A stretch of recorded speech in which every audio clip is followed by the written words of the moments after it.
ഓം നമോ ഭഗവതേ വാസുദേവായ. ഓം നമോ ഭഗവതേ വാസുദേവായ. മൈത്രേയ മഹർഷി ഹരിദ്വാരത്തിൽ വിതുരന് ഭാഗവതം ഉപദേശിച്ചു കൊടുക്കണം. വിതുരന് അറിവില്ലാഞ്ഞിട്ടല്ല കൊടുക്കണതെല്ലാം. ഓരോരുത്തരും ഓരോ ഭാവത്തിലാണ് ഭഗവാനെ കാണുന്നത്. അവരവരുടെ ഏത് മനസ്സനുസരിച്ചാണോ ഗുരുവായൂരപ്പനെ കണ്ടിരിക്കുന്നത് അതിനെ പറഞ്ഞു കൊടുക്കാമെന്നാണ്. പലരും പല രൂപത്തിലാണ് ഈശ്വരനെ നിർവചിക്കുക. അതുകൊണ്ട് തന്നെ വിതുരനും ആ മൈത്രേയൻ എന്ന മഹാഭാഗവതൻ്റെ തിരുമുഖത്ത് നിന്ന് നിർഗളിക്കുന്ന ഭഗവത് കഥാമൃത് കേൾക്കാനുള്ള എന്തെന്നില്ലാത്ത മോഹം. ആ മോഹം കൊണ്ടാണ് നമ്മൾ നേരത്തെ കേട്ടു ബ്രഹ്മദേവൻ്റെ സൃഷ്ടികളെക്കുറിച്ച്. ബ്രഹ്മദേവൻ തൻ്റെ ശരീരത്തിനെ രണ്ടായിട്ട് പകുത്തു. ഒരു വലതുഭാഗം കൊണ്ട് സ്വയംഭൂമനുവും ഇടതുഭാഗം കൊണ്ട് ശതരൂപാദേവി എന്ന സ്ത്രീയെയും സൃഷ്ടിച്ചു. അവർ ഭൂമിയിൽ പ്രജാസൃഷ്ടിക്ക് വന്നപ്പോഴാണ് ഭൂമിയെ കാണുന്നില്ല എന്ന് കാണുമ്പോൾ വരാഹമൂർത്തിയായിട്ട് അവതരിച്ചുകൊണ്ട് ഹിരണ്യാക്ഷവധം ചെയ്ത് ഭഗവാൻ ഭൂമിയെ നല്ല സ്ഥാനത്ത് നിർത്തിയത് എന്നൊക്കെ നമ്മൾ നേരത്തെ അനുസ്മരിച്ചു. പിന്നീട് അവരുടെ പ്രജാസൃഷ്ടിയെക്കുറിച്ചാണ് 20, 21 അധ്യായങ്ങളെ കൊണ്ട് നമുക്ക് പറയാം. അതിൽ അവർക്ക് 5 മക്കളുണ്ടായിരുന്നാണ്. ആദ്യമായിട്ട് പ്രിയവ്രതൻ, ഉത്താനപാദൻ, 2 ആൺകുട്ടികൾ, ആകൂതി, ദേവഹൂതി, പ്രസൂതി, ഇങ്ങനെ 3 പെൺകുട്ടികളും ഉണ്ടായി എന്ന് പറഞ്ഞു. അതിൽ ആദ്യം പ്രാധാന്യം കൊടുത്തത് ദേവഹൂതിക്കാണ്. 2ാമത്തെ പുത്രിയായിരിക്കുന്ന ദേവഹൂതിക്ക്. എന്തുകൊണ്ടാണ്? ദേവന് വേണ്ടി ആഹുതി ചെയ്തവളാണ് അവൾ. ജീവിതം മുഴുവനും ഭഗവാന് വേണ്ടി സമർപ്പിച്ചവർ. ആ ദേവഹൂതിക്ക് ആദ്യം പ്രാധാന്യം കൊടുക്കുന്നതാണ്. ദേവഹൂതിയെ കർദമ പ്രജാപതിക്ക് വിവാഹം കഴിച്ചു കൊടുക്കുന്നതാണ്. ആരാണ് കർദമൻ എന്ന് പറഞ്ഞാൽ? പേര് കേട്ടാലേ അറിയാം, നല്ല ദമം ശീലിച്ചവനാണ്. ഇന്ദ്രിയങ്ങളെയും മനസ്സിനെയും ഒക്കെ അടക്കിയവനാണ്. ബ്രഹ്മദേവൻ്റെ മാനസപുത്രനാണ് അദ്ദേഹം. ആ ബിന്ദു സരസ് എന്ന് വരാതിരിക്കുന്ന ഒരു വലിയ തടാകത്തിൻ്റെ തീരത്ത് ആശ്രമം കെട്ടി അവിടെയായിരുന്നു അത്ര അദ്ദേഹം സദാ തപസ് ചെയ്തുകൊണ്ടിരുന്നത്. എത്രയോ കാലം ഈ ദേവരെ ഭജിച്ചുകൊണ്ടിരുന്നു അത്ര അദ്ദേഹം. അനവധി കാലം, 10,000 കൊല്ലത്തിന് മേലെ ഗുരുവായൂരപ്പനെ ഭജിച്ചു എന്നാണ്. അതിൻ്റെ ഫലമായിട്ട് ഭഗവാൻ അദ്ദേഹത്തിൻ്റെ മുമ്പിൽ സുന്ദര രൂപത്തിൽ ഗർഭോപരി വന്നു. എന്തേ നിനക്ക് വരം വേണ്ടതെന്ന് ചോദിച്ചപ്പോൾ പറഞ്ഞു, അങ്ങേ കാണുന്നതേ പുണ്യം എന്നാണ്, കണ്ണിൻ്റെ സാഫല്യം എന്നാണ്. സംസിദ്ധമക്ഷ്ണോത്തവ ദർശനാന്ന, അവിടുത്തെ കാണാൻ സാധിച്ചത് തന്നെ കണ്ണിൻ്റെ പുണ്യം. ഭാഗവതം പലയിടത്തും പറയും ഇത്. കണ്ണനെ കാണാൻ സാധിക്കുന്നതാണ് ഏറ്റവും വലിയ പുണ്യം. അത് ഈ വിഗ്രഹ രൂപത്തിലാണെങ്കിൽ കൂടി എത്രയോ ഭംഗിയാണ്, നമുക്ക് എത്രയോ ഇഷ്ടമാണ് അല്ലേ? മറ്റൊരു വിഗ്രഹം കാണുമ്പോഴല്ല, കൃഷ്ണ വിഗ്രഹം കാണുമ്പോൾ നമ്മുടെ മനസ്സിൽ കൃഷ്ണ എന്നുള്ള വാക്ക് കേട്ടാലേ മതി. അപ്പം തന്നെ നമ്മുടെ മനസ്സിലേക്ക് മയിൽപ്പീലി ചൂടിയ കണ്ണൻ ഓടി വരികയും അല്ലേ? മയിൽപ്പീലി കണ്ടാൽ മതി, ഒരു ഓടക്കോഴൽ കണ്ടാൽ മതി, പമ്പരം കണ്ടാൽ മതി, ഒരു പാവയെ കണ്ടാൽ മതി, ഒരു പയ്യനെ കണ്ടാൽ മതി, അല്പം വെണ്ണയെ കണ്ടാൽ മതി. എന്ത് കണ്ടാലും നമുക്ക് കൃഷ്ണനെ കുറിച്ചുള്ള ഓർമ്മ വരുന്നില്ലേ? അതാണ് അതിൻ്റെ പ്രത്യേകത. അതേപോലെ ഈ പ്രകൃതിയുമായിട്ട് ലയിച്ച മറ്റൊരു അവതാരം ഉണ്ടായിട്ടില്ല എന്നാണ്. അതുകൊണ്ട് തന്നെ ഇവിടെ ഈ പറഞ്ഞു, കണ്ണാ നിന്നെ കാണാൻ സാധിച്ചത് തന്നെ എത്രയോ പുണ്യം, അത് മാത്രം മതി. എന്നാലും എൻ്റെ ജീവിതം പൂർണ്ണമാവണമെങ്കിൽ, നിന്നെ ഭജിക്കുന്നതിന് പൂർണ്ണത വരണമെങ്കിൽ സമാനശീലാം ഗ്രഹമേധധേനും, എന്നോടൊപ്പം ജീവിക്കുന്ന എൻ്റെ മനസ്ഥിതിക്കനുസരിച്ചിട്ട് ഒരു പത്നിയെ എനിക്ക് വേണം എന്നാണ് ഇവിടെ ഭാഗവതം നമ്മളോട് പറയാം. എപ്പോഴും പൂർണ്ണത ഉണ്ടാവാനാണ് നമ്മൾ വിവാഹം കഴിക്കുന്നതെല്ലാം. നമ്മൾ വിചാരിക്കും എന്തിനാ വിവാഹം കഴിച്ചിട്ട്, ഇന്നത്തെ കുട്ടികളെ കഥ ചിന്തിക്കുന്നത് കല്യാണം കഴിക്കുന്ന എന്തിനാണെന്നാണ് അവരുടെ ചിന്ത മുഴുവനും. ജീവിതത്തിൻ്റെ പൂർണ്ണത, ജീവിതം എന്ന് പറയുന്നത് ഒരു യജ്ഞമാണ്. ആ യജ്ഞത്തിന് എന്ത് വേണം? യജമാനനും യജമാന പത്നിയും വേണമെന്നാണ്. പ്രകൃതി പുരുഷന്മാരായിട്ടാണ് ഭാര്യ ഭർത്താക്കന്മാരെ പണ്ട് തന്നെ കണ്ടിരിക്കുക. അതുകൊണ്ടാണ് നമ്മുടെയൊക്കെ താലി കെട്ടുന്ന സമയത്ത് താലി ചരടിലാണ് കെട്ടുക പണ്ട് കാലത്ത് അല്ലേ? താലി ചരടെന്ന് പറയുക. അപ്പോൾ താലി മാലയായി, അപ്പോൾ അതെന്തെങ്കിലും ആവട്ടെ. അപ്പോൾ താലി ചരട് കെട്ടുമ്പോൾ അതിൽ 2 താലി വേണമെന്നാണ് പണ്ടത്തെ നിയമം. ഇന്നിപ്പോൾ ഒരെണ്ണമായെന്ന് മാത്രമല്ല, അതിന് വലിപ്പം കൂടി വന്ന് അതുമ്പോൾ എന്തൊക്കെ എഴുത്തും കുത്തും കോലാഹലങ്ങളൊക്കെ ഉണ്ട്. അതെവിടെ കിടക്കണമെന്ന് വെച്ചാൽ നാഭിയുടെ താഴെയാണ്, പൊക്കിൾക്കുടിക്ക് താഴെയാണ് താലി കിടക്കുക. ഇങ്ങനൊന്നും കിടക്കാൻ പാടില്ല. താലി എപ്പോഴും ഈ കണ്ടക്കുള്ളിയിൽ കിടക്കണം. അതൊക്കെ നിയമമാണ് ശരിക്ക്. അപ്പോൾ അതെന്താണെന്ന് വെച്ചാൽ അത് പ്രകൃതി പുരുഷന്മാരെ, ശിവപാർവതിമാരെ ഒക്കെ കാണിക്കുന്നതാണ്. ഇപ്പോൾ നമ്മളെപ്പോഴും ശക്തിയോട് കൂടിയിട്ട് വേണം എപ്പോഴും നമ്മൾ നിൽക്കാൻ അർത്ഥം. ഇപ്പോൾ ഭാര്യയും ഭർത്താവും രണ്ടല്ല എന്ന് കാണിക്കാനാണ്. അപ്പോൾ ശിവനും പാർവതിയും പോലെ പ്രകൃതിയും പുരുഷനും ഒന്നിച്ച് നിൽക്കുമ്പോഴാണ് അവിടെ എല്ലാ കാര്യങ്ങളും നേരെയായിട്ട് മാറുക അല്ലേ. ഭർത്താവിൻ്റെ വഴിക്ക് ഭാര്യയുടെ വഴിക്ക് പോയാൽ ശരിയാവോ? അതാവില്ല. ഭാര്യ എന്താണോ അനുഷ്ഠിക്കുന്നത് അതിൻ്റെ ഒപ്പം നിൽക്കണം, ഭർത്താവ് എന്താണോ അനുഷ്ഠിക്കുന്നത് അതിൻ്റെ ഒപ്പം ഭാര്യ നിൽക്കണം അല്ലേ. ഇപ്പോൾ ഭാര്യമാർ വ്രതം നോക്കാറുണ്ട്, ഏകാദശി, പ്രദോഷം എന്ന് വേണ്ട ഷഷ്ടി ഇല്ലാത്ത വ്രതങ്ങളൊന്നുമില്ല. 28 വ്രതവും 2 പഷ്ണിയാണ് ഇപ്പോൾ നമുക്ക്. ഇതൊക്കെ നമ്മൾ എടുക്കുന്ന ആളുകളെ നമുക്ക് കാണാം. ഇവർക്ക് എടുക്കുന്ന സമയത്ത് എന്ത് വേണം? ഭർത്താവിൻ്റെ അനുവാദത്തോടു കൂടി വേണം ഭാര്യ വ്രതം എടുക്കാൻ. ഇനി ഭർത്താവ് വ്രതം എടുക്കുക എന്ന് വിചാരിച്ചുള്ളൂ, പതിവില്ല. അങ്ങനെ എടുക്കുകയാണെന്ന് ചോദിച്ചാൽ എന്ത് വേണം? അത് ഭാര്യയുടെ അനുവാദത്തോടു കൂടി വേണം. കാരണം അത്രമാത്രം ബന്ധമുണ്ട് അതിനൊന്നും പറയുകയാണ്. അപ്പോൾ ഇവിടെ നമുക്ക് കാണിച്ചു തരികയാണ്, ആ ജീവിതമെന്ന യജ്ഞം പൂർണ്ണമാവണമെങ്കിൽ എന്ത് വേണം? സമാനശീലാം ഗ്രഹമേധധേനും, എനിക്ക് എന്നോട് തുല്യമായിട്ട് എൻ്റെ ചിന്തകളോട് കൂടി ചേർന്ന് നിൽക്കുന്ന ഒരു പത്നിയെ എനിക്ക് വേണമെന്ന് പറയാം. ഭഗവാൻ അനുഗ്രഹിച്ചു. ആ ദേവഹൂതിയെ വിവാഹം കഴിച്ചോളൂ. അതിൽ ഞാൻ തവക്ഷേത്രേ ദേവഹൂത്യാം ഭണേക്ഷ്യേ തത്വസംഹിതാം, അതിൽ ഞാൻ അവതാരം ചെയ്തോളാം, അംശാവതാരം ചെയ്യാം. ഭഗവാന്റെ അനുഗ്രഹമാണ്. നോക്കൂ, ഇതാണ് നമുക്ക് ജീവിതത്തിൽ വേണ്ടതെന്നാണ്. അപ്പോൾ എവിടെ കൊണ്ടുപോയി താലി പൂജിച്ചു, മാല പൂജിച്ചു, എവിടെ കൊണ്ടുപോയി താലി കെട്ടി എന്നുള്ളതല്ല ലക്ഷ്യം. അതിനു മുമ്പ് നമുക്ക് എന്ത് വേണം? ഈശ്വരാനുഗ്രഹം നേടണം അല്ലേ. ഒരു പയ്യനാണെങ്കിലും കുട്ടിയാണെങ്കിലും ഈശ്വരാധീനം നേടുമ്പോഴാണ് ആ കുടുംബ ജീവിതം അങ്ങേയറ്റം വരെ വേണ്ട മാതിരി സന്തോഷത്തോടു കൂടി പോകാമെന്നർത്ഥം. ഈശ്വരാധീനം ഇല്ലാതെ കണ്ട് ഗുരുവായൂർ വെച്ച് താലി കെട്ടി എന്ന് പറഞ്ഞിട്ട് എന്തേ കാര്യം? 2 മാസം കഴിയുമ്പോൾ കുടുംബ കോടതിയിലാണ് കേസ് എന്ന് നമ്മൾ കാണില്ലേ. അപ്പോൾ ഗുരുവായൂർ വെച്ച് എന്തേ ചെയ്തിട്ട് എന്തേ ഗുരുവായൂരപ്പൻ അനുഗ്രഹിച്ചില്ലേ? അനുഗ്രഹിക്കാനൊന്നുമല്ല, പക്ഷേ അതുകൊണ്ടൊന്നും കാര്യമില്ല. താലി പൂജിക്കാൻ ചെന്നു എന്ന് വിചാരിച്ചിട്ടൊന്നും താലി പൂജിച്ചാലും മാല പൂജിച്ചാലൊന്നും കുടുംബജീവിതം നേരെയാവില്ല. അതിനെന്ത് വേണം? അതിന് ഈശ്വരാധീനമാണ്. അല്ലാണ്ട് പറക്കി വിട്ടും എത്ര പ്രാവശ്യം നടന്നു അതൊക്കെയാണ് നമ്മൾ കണക്കാക്കുക. കൈ പിടിച്ച് എത്ര പ്രാവശ്യം നടന്നു എന്നൊക്കെയാണ് നമ്മൾ കണക്കാക്കുക. 5 പ്രാവശ്യം ഉണ്ടായുള്ളൂ, അതുപോലെ 7 പ്രാവശ്യമാണ് ഞങ്ങളുടെ നാട്ടിലെ ചിട്ട. 7 14 കറങ്ങിയാലും പിന്നെ ജീവിതത്തിൽ വട്ടം കറങ്ങേണ്ടി വരും. അതിനു മുമ്പ് എത്ര കറങ്ങി എന്നുള്ളതല്ല, എത്രമാത്രം നമ്മൾ ഈശ്വരനെ ഭജിച്ചു എന്നുള്ളതിനാണ് ലക്ഷ്യം അല്ലേ. അപ്പോൾ വിവാഹത്തിന് മുമ്പേ തന്നെ ഈശ്വരഭജനം ചെയ്ത് ഈശ്വരാധീനം നേടിയാലേ ആ കുടുംബജീവിതം നേരെയായിട്ട് മാറുള്ളൂ എന്ന് കാണിക്കാം.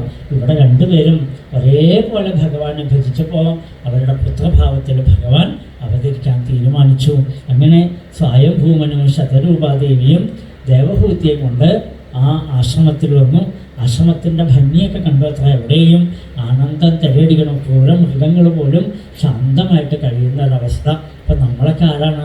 നമ്മളൊക്കെ ഗൃഹാശ്രമികളാണ്. നമ്മളും ആശ്രമത്തിലാണ് താമസിക്കുന്നത്. പക്ഷേ വീടൊക്കെ കാട് പോലെയാണെന്ന് മാത്രമേ ഉള്ളൂ. അങ്ങോട്ടും ഇങ്ങോട്ടും കണ്ടാൽ വെട്ടിപ്പല്ലാ ഭാഗത്തിൽ ഇരിക്കണം. മിക്ക ഗ്രഹങ്ങളിലും അതാണ് അവസ്ഥ. എന്തുകൊണ്ടാണെന്നറിയോ? ദൈവാധീനം ഇല്ലാത്തത് കൊണ്ടാണ്. എല്ലാം ഉണ്ട് നമുക്ക്, ഭൗതികമായിട്ടെല്ലാം നേടി, പക്ഷേ ആത്മീയമായിട്ട് ഒരിക്കൽ പോലും നമ്മുടെ മനസ്സ് ഉയർന്നില്ല. അതുകൊണ്ട് ഭാര്യ വന്നില്ല, ഭർത്താവ് വന്നില്ല, മക്കൾ വന്നില്ല, ആരും ഈശ്വരഭജനം ചെയ്യാതെ കണ്ട് ജീവിതം നയിക്കുമ്പോൾ ആ കുടുംബത്തിലെല്ലാം ഉണ്ടായിട്ടും എന്ത് കാര്യമില്ല? തമ്മിത്തല്ലി ഒഴിയണില്ല. നമ്മൾ കാണാറില്ലേ? മിക്ക ഗ്രഹങ്ങളിലും അതാണ് കാണണമെങ്കിൽ അതിന് പരിഹാരം എന്താണ്? ഇവിടെ പറഞ്ഞു, ആ ഈശ്വരഭജനത്തിൻ്റെ മിടുക്ക് ക്രൂര മൃഗങ്ങൾ പോലും ശാന്തമായിരിക്കുന്ന ഭാവത്തിൽ ജീവിക്കണ കണ്ടോടുകൂടി സന്തോഷമായി. ആ കർദമ പ്രജാപതിയായിട്ട് ദേവഹൂതിയെ വിവാഹം കഴിച്ചു കൊടുത്തു. ആ വിവാഹം കഴിഞ്ഞപ്പോൾ തന്നെ ആ ദേവഹൂതി എന്ത് ചെയ്തു? തൻ്റേതായിരിക്കുന്ന രാജകീയ വസ്ത്ര ആഭരണങ്ങളെല്ലാം അച്ഛൻ്റെ കയ്യിൽ ഊരിക്കൊടുത്തു. കാരണം നമ്മളെവിടെയാണ് പോണത്? ആശ്രമത്തിലാണ്, കാട്ടിലാണ് അല്ലേ. അപ്പോൾ അതിനനുസരിച്ചുള്ള വസ്ത്രവിധാനങ്ങളെ പാടുള്ളൂ. അമ്പലത്തിൽ വരുമ്പോൾ അമ്പലത്തിൽ വരുന്ന വേഷം ധരിക്കണം, അല്ലാണ്ട് ചന്തയിൽ പോകുന്ന വേഷം കെട്ടിക്കൊണ്ട് അമ്പലത്തിൽ വരാൻ പാടില്ല അല്ലേ. ഒരു മരണ വീട്ടിൽ പോകുന്ന സമയത്ത് ബ്യൂട്ടി ക്ലിനിക്കിൽ പോയിട്ട് നമ്മൾ ആരെങ്കിലും മരണ വീട്ടിൽ പോകാറുണ്ടോ? മരിച്ചിടത്തേക്ക് പോകാൻ അത്ര. അതുകൊണ്ട് അപ്പോൾ ഇങ്ങനെയൊക്കെ വേഷം കെട്ടി പോകുന്നവർ പോകാറില്ല അല്ലേ. ഓരോ കല്യാണത്തിന് പോകുമ്പോൾ അതിൻ്റെ ഒരു വേഷം ഒന്ന് വേറെയാണ്. ഓരോന്നിനും അതിൻ്റെ വേഷവിധാനങ്ങളുണ്ട്. ഇതൊക്കെ ഭാഗവതം നല്ലൊരു സംസ്കാരം നമുക്ക് കാണിച്ചു തരിക. എന്ത് വേഷം കെട്ടിക്കൊണ്ടും അങ്ങനെ അമ്പലത്തിൽ വരാൻ പാടില്ല. എന്നിപ്പോൾ കുറേ പേര് എങ്ങനെ തീരുമാനിച്ചത്? എങ്ങനെ കയറിയാലും കുഴപ്പമില്ല, ഇത് ചന്തയാക്കണം എന്നുള്ള ചിന്തയോടുകൂടി കുറേ പേര് ഇറങ്ങി തിരിച്ചിട്ടുണ്ട്. നമ്മുടെ ഇടയിലുണ്ടല്ലോ അങ്ങനെ കുറേ ജന്തുക്കൾ. അപ്പോൾ അതിനൊക്കെ പൊടി പിടിക്കാനും നമ്മുടെ ആൾക്കാരുണ്ട്. അപ്പോൾ എന്താണെന്ന് വെച്ചാൽ, എന്താണ് ക്ഷേത്രം, അതിൻ്റെ മഹിമ എന്താണ്, എന്താണ് ആശ്രമം, അതറിയില്ലാത്ത കുറേ ജന്തുക്കളും അതിൻ്റെ പിന്നിലും ഉണ്ട്. അപ്പോൾ ഇതിൻ്റെയൊക്കെ പിന്നാലെ നമ്മൾ പോകുമ്പോൾ അവിടെയൊക്കെ നശിക്കുന്നത് നമ്മുടേതായിട്ടുള്ള ഒരു സംസ്കാരം അല്ലേ, അതില്ലാതെയൊക്കെ ഉണ്ടായിത്തീരുന്നു. ഇവിടെ ഭാഗവതം കാണിച്ചു തരിക ആ ആശ്രമത്തിന് അനുസരിച്ചതായിരിക്കുന്ന വെളുത്ത വസ്ത്രങ്ങൾ, അതേപോലെ മറ്റു മാലകളോ വളകളോ മോതിരങ്ങളോ ഒന്നും പാടില്ല എന്നാണ്. എല്ലാം അഴിച്ചു വെച്ചിട്ട് വേണം, ആഡംബരം പരിപൂർണമായിട്ട് ഒഴിവാക്കിയിട്ട് വേണം ആശ്രമത്തിൽ. എന്തിനു വേണ്ടിയിട്ടാണെന്നറിയോ? ആശ്രമം ക്ഷേത്രം എന്നൊക്കെ പറഞ്ഞാൽ എപ്പോഴും നമുക്ക് വിനയം വരാനുള്ള സ്ഥാനങ്ങളാണ് അവിടെ എല്ലാം. ആ വിനയം എവിടെയുണ്ടോ അവിടെ നമുക്ക് നല്ല ഗുണങ്ങളെല്ലാം വന്ന് ചേരും. എവിടെ നമ്മൾ അഹങ്കാരം കൊണ്ട് തല ഉയർത്തണോ, ദേഹാഭിമാനം കൂടി വരണോ, അവിടെ അത്രയും നമുക്ക് നാശം ഉണ്ടാകും. അതുകൊണ്ടാണ് ആശ്രമത്തിലും ക്ഷേത്രത്തിലൊക്കെ വരുമ്പോൾ നമുക്ക് ഇന്ന മാതിരിയൊക്കെ വേണം എന്നൊരു ചിട്ട ഉണ്ടാക്കി വെച്ചിരിക്കുന്നത്. ആ ഒരു ദേഹാഭിമാനം കളഞ്ഞ് നമ്മൾ എന്ത് വേണം? ആ ഒരു വിനയഭാവം നമുക്ക് വേണം.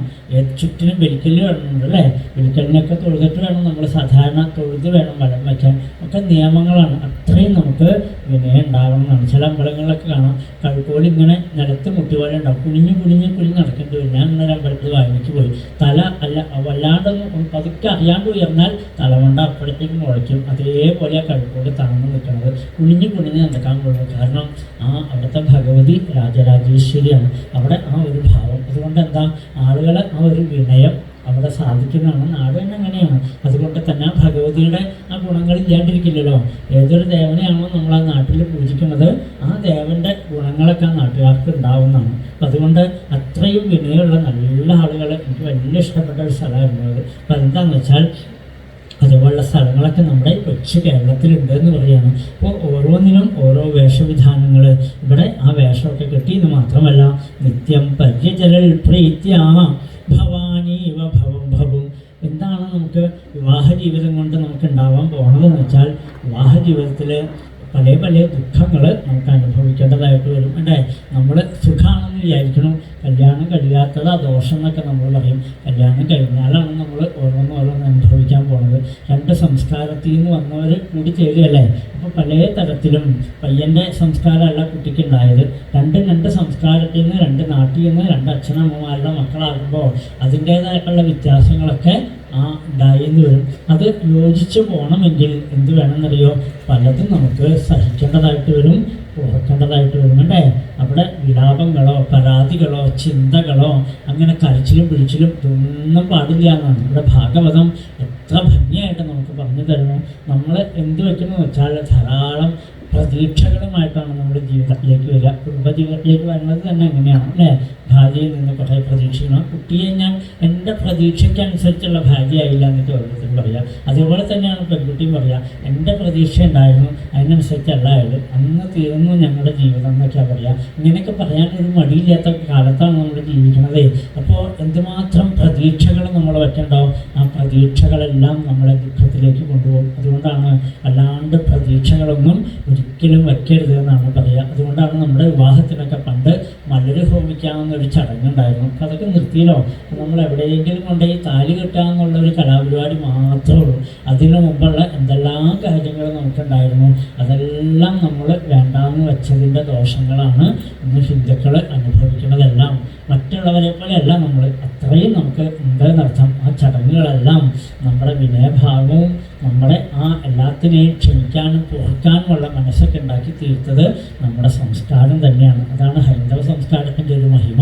മറ്റുള്ളവരെ പോലെ അല്ല എന്ന് പറയുകയാണ്. അപ്പോൾ മലരൊക്കെ ഹോമിക്കുക, ആൺകുട്ടിയും പെൺകുട്ടിയും കൂടി ഇരുന്ന് മലരൊക്കെ ഹോമിക്കുക എന്ന് പറഞ്ഞാൽ മലരെന്തിനെ കാണിക്കുന്നതാണ്? നമ്മുടെ മനസ്സിനെ മോഹങ്ങളെ കാണിക്കുന്നതാണ്. അതാണ് ഈ മലപ്പറയൊക്കെ വളരെ വിശേഷമായിട്ട് പറഞ്ഞില്ലേ. അമ്പലത്തിൽ മലപ്പറയ്ക്ക് വളരെ വിശേഷമാണ്. നെൽപ്പറയും മലപ്പറയാണ് ഏറ്റവും പ്രധാനം. എന്താണ്? മലര് നമ്മുടെ മോഹങ്ങളുടെ പ്രതീകമാണ്. അതിങ്ങനെ ധാരാളം നിറച്ചങ്ങനെ കൊടുക്കുകയാണ്. നല്ല വെളുത്ത മലരല്ലേ, അതങ്ങനെ നിറച്ച് കൊടുക്കുമ്പോൾ കണ്ണാ എൻ്റെ മോഹങ്ങളൊക്കെ സാധിച്ചു തരണേ എന്നൊരു ഭാവം ആ മലപ്പറയ്ക്കുണ്ട് എന്നാണ്. അപ്പോൾ അതിങ്ങനെ നിറച്ച് വാരി കൊടുക്കുന്നത് പോലെ ഇത് ആ മലരെല്ലാം ഹോമിക്കുകയാണ് നമ്മൾ ചെയ്യുക. രണ്ടുപേരും കൂടി. എന്താണെന്നറിയോ? എന്തെല്ലാം പ്രതീക്ഷകളുണ്ടോ അതെല്ലാം അഗ്നിയിൽ ദഹിപ്പിച്ച് കളഞ്ഞിട്ട് ഒരു പുതിയ ജീവിതത്തിലേക്ക് വരുമ്പോഴാണ് നമുക്ക് കല്യാണം എന്ന് പറയാൻ പറ്റുള്ളൂ. ഇനി കല്യാണം ആവില്ല എന്നർത്ഥം. അപ്പം നമുക്കിന്ന് ആ ചടങ്ങുകളൊക്കെ പോയിട്ട് എവിടെയോ പോയി എങ്ങനെയാണ് താലി കെട്ടേണ്ടതെന്ന് പോലും നിശ്ചയമില്ലാതൊക്കെ ഉണ്ടായി. അതുമാത്രമല്ല, ഒരു പ്രാവശ്യം ക്യാമറാമാനാണ് തീരുമാനിക്കുക എപ്പോൾ കെട്ടണം, എങ്ങനെ കെട്ടണം, എവിടേക്ക് തിരിഞ്ഞ് നിൽക്കണം, അയാളുടെ അവരുടെ തീരുമാനം അനുസരിച്ച് നമ്മുടെ ചടങ്ങുകളൊക്കെ മാറി അവരാണ് തീരുമാനിക്കുന്നത്. കെട്ടിക്കഴിഞ്ഞാൽ അയ്യോ ഞാനെടുത്തില്ലല്ലോ ഒന്നുകൂടെ അയച്ചു കെട്ടിപ്പോകും, വീണ്ടും അയച്ചു കെട്ടണം. എന്തൊക്കെ പണികളാണ് നമ്മൾ ചെയ്തുകൊണ്ടിരിക്കണമെന്നറിയോ? ഇവിടെ ഭാഗവതം എന്തിനാ ഇതൊക്കെ പറഞ്ഞതെന്ന് വെച്ചാൽ എല്ലാ ഒരു വിവാഹ ജീവിതത്തിലേക്ക് വരുമ്പോൾ എല്ലാ ക്ലേശങ്ങളും സഹിക്കേണ്ടതായിട്ട് വരും. അത് രണ്ടുപേർക്കും സഹിക്കേണ്ടതായിട്ട് വരും. ആൺകുട്ടിക്കാണെങ്കിലും പെൺകുട്ടിക്കാണെങ്കിലും ആ കുടുംബജീവിതത്തിൽ എല്ലാം അനുഭവിക്കുമ്പോഴും അതെല്ലാം വല്ലാതെ കണ്ട് മനസ്സിനെ ഏൽക്കാതെ കണ്ടിരിക്കണമെങ്കിൽ എന്ത് വേണം? അതിന് ഈശ്വരഭജനം കൃത്യമായിട്ട് വേണം. ഇവിടെ തൻ്റെ ഭർത്താവ് കല്യാണം കഴിഞ്ഞിട്ട് ഒന്ന് മുഖത്തേക്ക് പോലും നോക്കാണ്ട് അദ്ദേഹം തപസ്സിന് പോയിരുന്നു. എന്നിട്ടും നിത്യം പര്യജലൽ പ്രീത്യ ഭവാനീവ ഭവം ഭവും. മഹാദേവൻ ശ്രീപാർവതി എന്ന പോലെ, മഹാദേവനെ ശ്രീപാർവതി എന്ന പോലെ വേണ്ട മാതിരി പരിചരിച്ചു എന്നാണ്. അങ്ങനെ കുറേ നാൾ കഴിഞ്ഞ ഒരു ദിവസം അദ്ദേഹം കണ്ണു വന്ന് നോക്കുമ്പോൾ നല്ല സുന്ദരി കുട്ടിയാണ് കല്യാണം കഴിച്ച് കിട്ടിയത്. ഇപ്പം എന്താണെന്നറിയോ? കവളക്കൊട്ടി, പല്ലക്കുന്തി, കണ്ണൊക്കെ കുഴിയിലേക്ക് പോയിട്ട് തലമുടിയൊക്കെ ജടാ പിടിച്ച് അങ്ങനെ ഒരു കോലത്തിൽ നിൽക്കണു. അത് കണ്ണോടുകൂടി തുഷ്ടോഹമദ്യ തവമാന വിമാനതായ ശുശ്രൂഷയാ പരമയാ പറയാത്ത ഭക്തിയാ. വളരെ സന്തോഷമായി എന്നാണ് അദ്ദേഹത്തിൻ്റെ വാക്ക്. എന്തേ സന്തോഷമാവാനുള്ള കാരണം? നല്ല ശ്രദ്ധയോടും ഭക്തിയോടും കൂടി നീ എന്നെ ശുശ്രൂഷിച്ചില്ലേ എന്നാണ്. ഏത് രൂപത്തിലാണ്? ശ്രീഹരിയെ പരിപാലിക്കുന്നത് പോലെ എന്നാണ്. അല്ലാണ്ട് ഭർത്താവിനെ പരിചരിക്കണമെന്നല്ല വിചാരിച്ചത്. പിന്നെയോ ഞാൻ ഗുരുവായൂരപ്പനെയാണ് പരിചരിക്കണമെന്നുള്ള ഭാവത്തിൽ കൂടി നോക്കിയെന്നാണ്. അതുകൊണ്ട് എനിക്ക് സന്തോഷമായി. എന്തേ നിനക്ക് മോഹം എന്ന് ചോദിച്ചപ്പോൾ ദേവഭൂതി പറഞ്ഞു, ഒരു മോഹം, ഒരു സ്ത്രീയുടെ പൂർണ്ണത എന്താണ്? ഒരമ്മയാവുക എന്നുള്ളതാണ്. അതാവാനാണ് അത്ര മോഹം എന്ന് പറഞ്ഞു. എന്നാൽ വേഗം ബിന്ദു സരസ്വര സ്നാനം ചെയ്തു വരുമെന്ന് പറഞ്ഞു. ആ ബിന്ദു സരസ്വര സ്നാനം ചെയ്തു വന്നപ്പോഴേക്കും 1000 തോഴിമാരോടൊപ്പമാണ് വെള്ളത്തിൽ നിന്ന് കയറി വന്നത്. സുന്ദരിക്കുട്ടിയായിട്ട് മാറി എന്ന് മാത്രമല്ല, അദ്ദേഹം മനസ്സുകൊണ്ട് 7 നിലകളോട് കൂടിയുള്ള ഒരു വിമാനം, കാമക എന്ന പേരായിരിക്കുന്ന ഒരു വിമാനം സൃഷ്ടിച്ച് അതിൽ തോഴിമാരോടൊപ്പം തൻ്റെ പത്നിയുടെ കയ്യും പിടിച്ചുകൊണ്ട് ആദ്യത്തെ ബഹിരാകാശ യാത്ര നടത്തിയ ആളാണത്രേ ഈ കർദമ പ്രജാപതിയും ദേവഭൂതിയും. നമുക്ക് അമേരിക്കക്കാരനും റഷ്യക്കാരനും സായിപ്പന്മാരും പോയത് മാത്രമേ നമ്മളെ പഠിപ്പിച്ചിട്ടുള്ളൂ അല്ലേ? എത്രയോ കാലം മുമ്പേ ഭാഗവതം പറഞ്ഞിരുന്നു. ഈ ലോകം എന്താണെന്ന് കണ്ടുപിടിച്ചതെല്ലാം നമ്മുടെ ഋഷീശ്വരന്മാർ തന്നെയാണ്. ഇങ്ങനെ ഏതെല്ലാം ലോകായ ലോകങ്ങൾ ബ്രഹ്മാണ്ട കോടികളുണ്ടെന്നാണ്. അനേക കോടി ബ്രഹ്മാണ്ട ജനനി ദിവ്യ വിഗ്രഹ എന്ന് ലളിതാ സഹസ്രനാമത്തിൽ പറഞ്ഞു അല്ലേ? ഇനി നമുക്കിതാ മറ്റന്നാൾ കാണാം. അമ്മയ്ക്ക് കുഞ്ഞു വായിൽ കണ്ണ് കാണിച്ചു കൊടുക്കുന്നത് ലോകായ ലോകം മുഴുവനും. അപ്പോൾ എത്രയോ ലോകങ്ങളുണ്ട്. നമുക്ക് എന്തറിയാം? നമുക്കൊന്നും അറിയില്ല. നമ്മൾ താമസിക്കുന്ന വാർഡിൽ എത്ര വീടുണ്ടെന്നറിയില്ല, വാർഡ് എത്ര ഉണ്ടെന്ന് പോലും നമുക്കറിയില്ല. അങ്ങനെയുള്ളവരാണ് നമ്മളെന്ത് പറയണു? ഒക്കെ എനിക്കറിയാമെന്ന് പറഞ്ഞു അല്ലേ? എത്രമാത്രം നമ്മൾ പൊട്ടക്കിണറ്റി കിടന്ന് മേപ്പോട്ടേക്ക് നോക്കിയാൽ നമ്മൾ കാണുന്നത് എന്താ? ആ കിണറിൻ്റെ വട്ടത്തിലുള്ള ആകാശമേ കാണുള്ളൂ. കിണറിൽ നിന്ന് പുറത്തേക്ക് വന്ന് നോക്കുമ്പോഴോ നമ്മുടെ കണ്ണെത്തുന്ന അത്രയും ദൂരം ആകാശം കാണാം. മുകളിലേക്ക് പോകുന്തോറും നമുക്ക് ആകാശത്തിൻ്റെ വ്യാപ്തി നമ്മൾ അറിയാം അല്ലേ? ഇതേപോലെ തന്നെയാണ് അറിവ്. ഈ ലോകത്തിനെ നമ്മൾ അറിയണത് എപ്പോഴും നമ്മുടെ ഈ കൊച്ചു കണ്ണുകൊണ്ട്, കൊച്ചു മനസ്സുകൊണ്ട്, അല്പമായിരിക്കുന്ന ബുദ്ധി കൊണ്ട് നമ്മൾ അളക്കുമ്പോൾ ഇതല്ല ഈ ലോകം, അനന്തം അജ്ഞാതം അവർണ്ണനീയം, ഈ ലോകഗോളം തിരിയുന്ന മാർഗം, അതിങ്ങലെങ്ങാണ്ടൊരിടത്തിരുന്നു നോക്കുന്ന മർത്യൻ കഥ എന്തറിഞ്ഞു. നമുക്ക് എന്തറിയാം? നമ്മളൊന്നും അറിഞ്ഞിട്ടില്ല.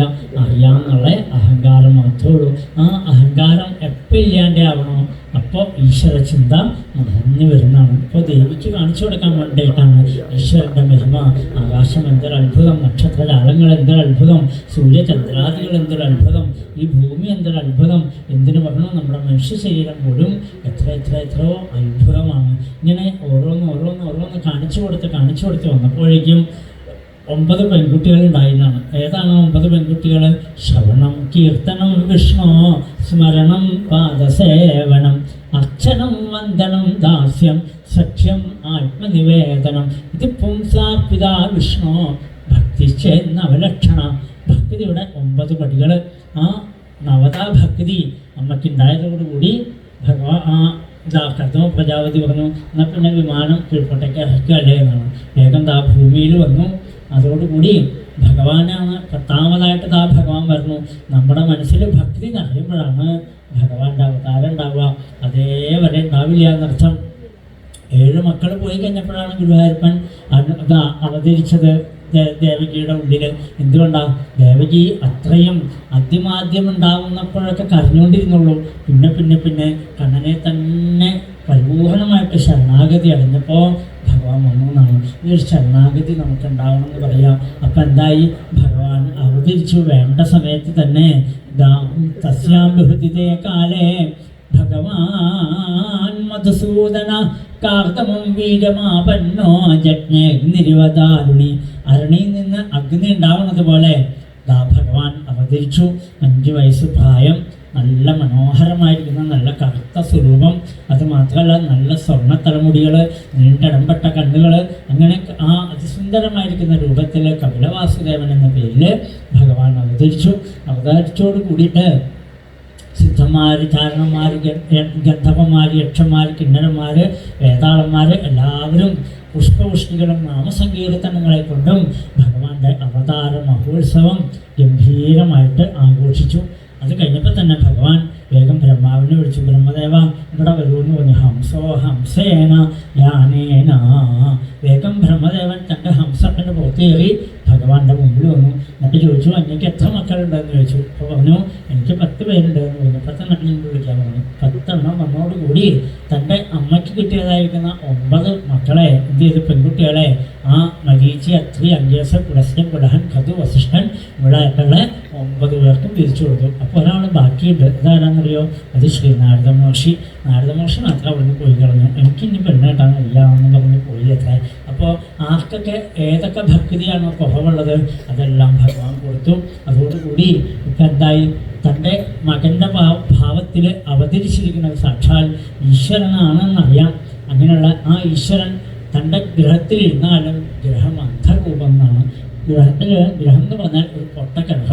അവിടെ ഒരിക്കലും ഇങ്ങനെ ഇരിക്കാൻ പറ്റില്ല. നിങ്ങളിപ്പോൾ ഇത്രയും പേര് രാവിലെ വന്നിരിക്കുന്നതല്ലേ?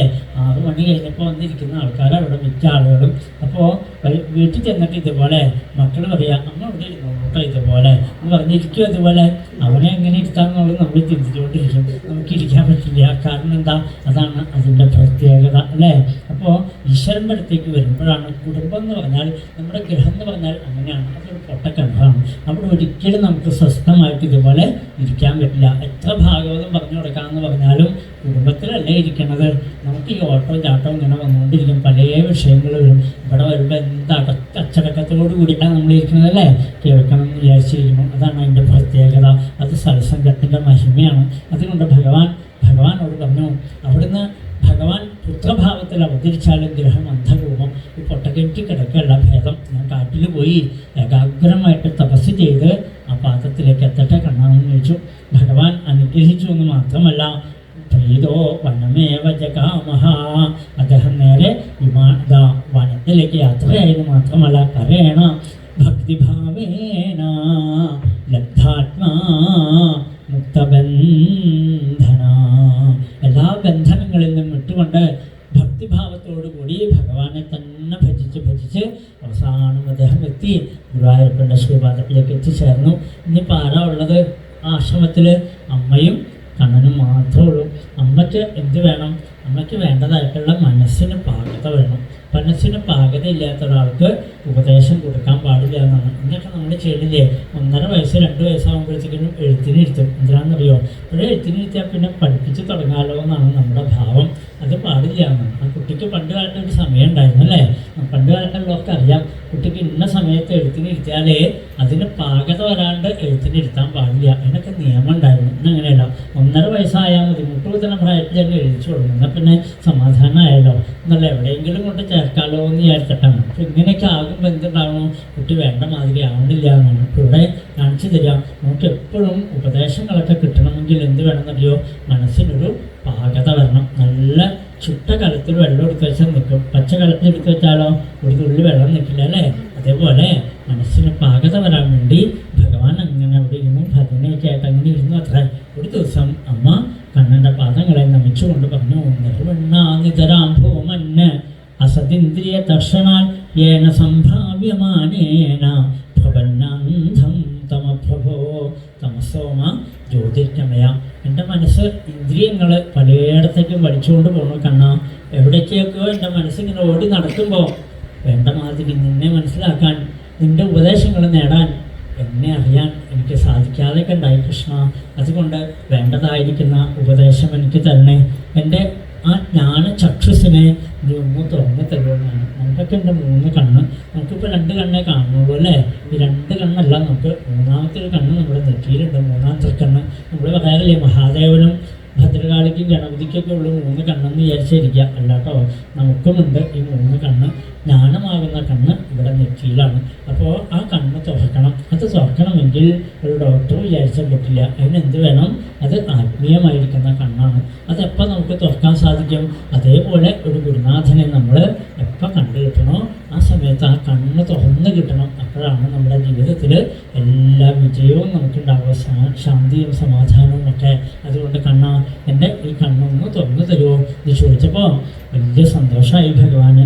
ആ പുഞ്ചിരിയോടുകൂടി ബഭാഷ ഈഷൽസ്മിത ശോഭിതാനന, അമ്മയുടെ മുഖത്ത് നോക്കി മനോഹരമായിട്ടൊന്ന് പുഞ്ചിരിച്ചുകൊണ്ട് ആ അമ്മയ്ക്ക് കൊടുക്കുന്ന ഉപദേശമാണ് ഇനി നമുക്ക് കേൾക്കാനുള്ളത്. നമുക്ക് ഉച്ചയ്ക്ക് ശേഷം നമുക്ക് കേൾക്കാം. വൈകുന്നേരം വൃഷഭാവതാരം വരെയുള്ള കഥകളൊക്കെയാണ് നമുക്ക് കേൾക്കാനുള്ളത്.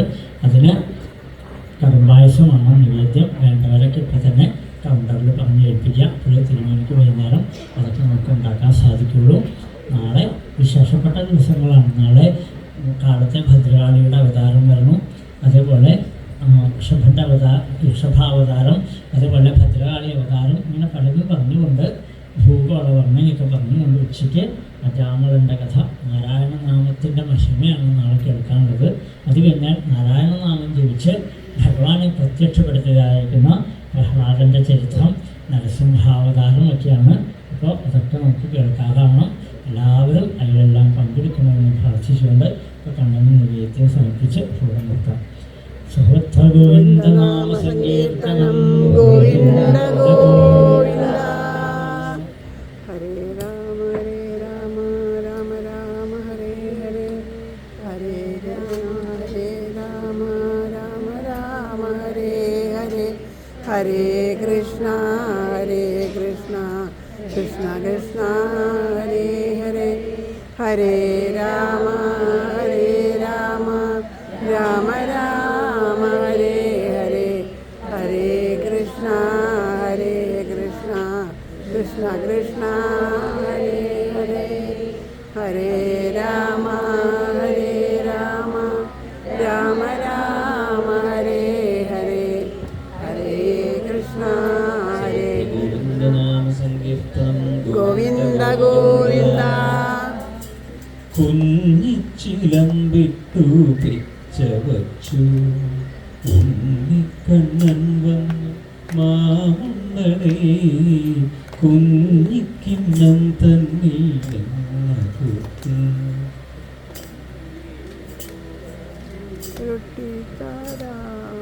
കൃഷ്ണ ഹരേ ജയ കൃഷ്ണ ഹരേ, കൃഷ്ണ ഹരേ ജയ കൃഷ്ണ ഹരേ, കൃഷ്ണ ഹരേ ജയ കൃഷ്ണ ഹരേ, കൃഷ്ണ ഹരേ ജയ കൃഷ്ണ ഹരേ.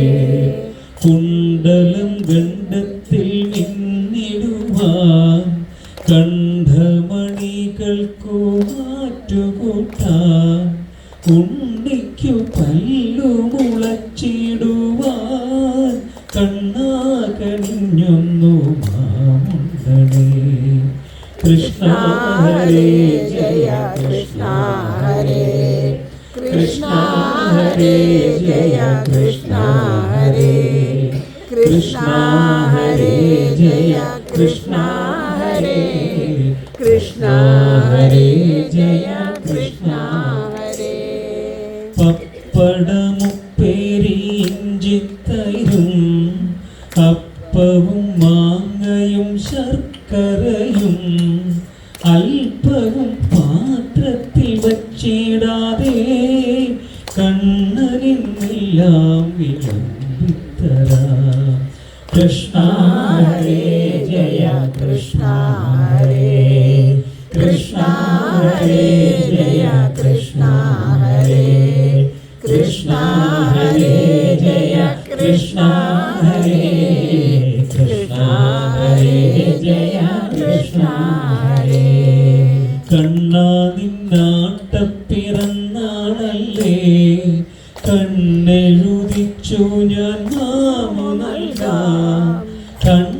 ധാരാളം കയ്യിലേക്ക തിന്നം വന്നുടെ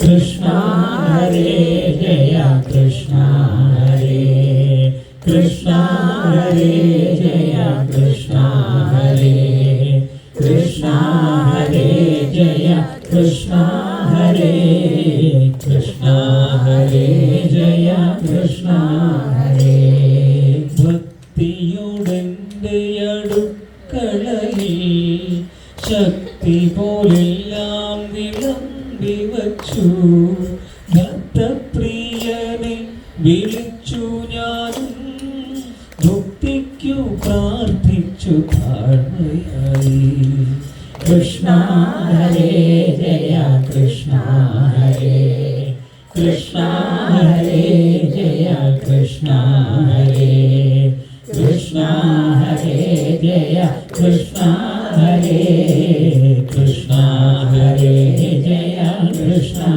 ഹരേ ചിഞ്ചിലും നാദം ഞാൻ കേട്ടിടുന്നു ഹന്തയൻ കണ്ണനണിഞ്ഞിടുന്നു കൊഞ്ചിക്കുഴഞ്ഞെന്നെ നോക്കിടുന്നു പഞ്ചത്തിൽ കൈകളെ വീഴ്ത്തിടുന്നു കൃഷ്ണ ഹരേ ജയ കൃഷ്ണ ഹരേ കൃഷ്ണ ഹരേ ജയ കൃഷ്ണ ഹരേ കൃഷ്ണ ഹരേ ജയ കൃഷ്ണ ഹരേ കൃഷ്ണ ഹരേ ജയ കൃഷ്ണ ഹരേ ചിഞ്ചിലും നാദം ഞാൻ കേട്ടിടുന്നു ഹന്തയൻ കണ്ണനണിഞ്ഞിടുന്നു കൊഞ്ചിക്കുഴഞ്ഞെന്നെ നോക്കിടുന്നു തഞ്ചത്തിൽ കൈകളെ നീട്ടിടുന്നു കൃഷ്ണ ഹരേ ജയ കൃഷ്ണ ഹരേ കൃഷ്ണ ഹരേ ജയ കൃഷ്ണ ഹരേ കൃഷ്ണ ഹരേ ജയ കൃഷ്ണ ഹരേ കൃഷ്ണ ഹരേ ജയ കൃഷ്ണ ഹരേ ബ്രഹ്മാണ്ഡമെല്ലാം ഭുജിച്ചതിപ്പോൾ ബ്രഹ്മശിവാദികൾ തുഷ്ടി പൂണ്ടു അംഭോജനേത്രനും സമ്പൂർണനായി സന്തോഷത്തോടൊന്നു നൃത്തം വച്ചു കൃഷ്ണ ഹരേ ജയ കൃഷ്ണ ഹരേ കൃഷ്ണ ഹരേ ജയ കൃഷ്ണ ഹരേ കൃഷ്ണ ഹരേ ജയ കൃഷ്ണ ഹരേ കൃഷ്ണ ഹരേ ജയ കൃഷ്ണ ഹരേ ആ പിഞ്ചു കൈത്തലം നീട്ടിയെന്നെ ചിൽപ്പുമാൻ മെല്ലയനുഗ്രഹിച്ചു അപ്പൂതപാദം പിടിച്ചു ഞാനും കൽപ്പം തിരുനാമമുച്ചരിച്ചു കൃഷ്ണ ഹരേ ജയ കൃഷ്ണ ഹരേ കൃഷ്ണ ഹരേ ജയ കൃഷ്ണ ഹരേ കൃഷ്ണ ഹരേ ജയ കൃഷ്ണ ഹരേ കൃഷ്ണ ഹരേ ജയ കൃഷ്ണ ഹരേ കൃഷ്ണ ഹരേ ജയ കൃഷ്ണ ഹരേ കൃഷ്ണ ഹരേ ജയ കൃഷ്ണ ഹരേ കൃഷ്ണ ഹരേ ജയ കൃഷ്ണ ഹരേ കൃഷ്ണ ഹരേ ജയ കൃഷ്ണ ഹരേ കൃഷ്ണ ഹരേ ജയ കൃഷ്ണ ഹരേ കൃഷ്ണ ഹരേ ജയ കൃഷ്ണ ഹരേ ഗോവിന്ദനാമ സങ്കീർത്തനം ഗോവിന്ദ ഗോവിന്ദ. പ്രസാദം വാങ്ങിച്ചിട്ട് എന്നെ ശരീരം